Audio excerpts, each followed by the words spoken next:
আমাদের কথা হচ্ছে আমরা চাই এটা সাস্টেইনেবল একটা পদ্ধতি, যেখানে শুধু উনি না, ওনার ভবিষ্যৎ প্রজন্ম, একজন চাষি, একজন জেলে শুধু সে খেয়ে বাঁচবে না, তার ভবিষ্যৎ প্রজন্মের জন্য খেতে পারে, সেই সম্পদ যেন আমাদের জলাশয়ে, আমাদের সাগরে থাকে।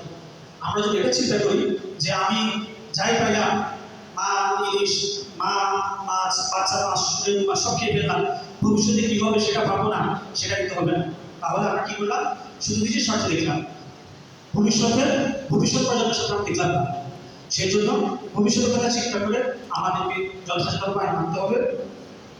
আর আমরা মৎস্য সেক্টরটা আপনারা জানেন, বাংলাদেশে এখন যে পরিমাণ উৎপাদন হচ্ছে তা আমাদের যে আমিষের চাহিদা, উল্লেখযোগ্য আমিষের চাহিদা পূরণ করছি। পাশাপাশি আমরা কিন্তু অনেক মৎস্য কিন্তু আমরা বিদেশেও রপ্তানি করছি। তো আমাদের অর্থনীতির অন্যতম সুযোগ হচ্ছে যে এই মৎস্য সেক্টর। আমাদের অর্থনীতি চাকরি শক্তি জিডিপিতে উল্লেখযোগ্য অবদান রয়েছে মৎস্য সেক্টরে। আমাদের বর্তমান সরকার ক্ষমতা আসার পর আপনারা জানেন, আমাদের মাননীয় প্রধানমন্ত্রী জনাব তারেক রহমানের নেতৃত্বে কৃষকদের জন্য বিভিন্ন কার্যক্রম গ্রহণ করেছে।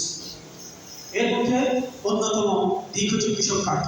এই কৃষক কার্ডের মধ্যে কিন্তু যারা মৎস্য চাষী তারাও অন্তর্ভুক্ত। আপনার এটা মনে রাখতে হবে, জানতে হবে।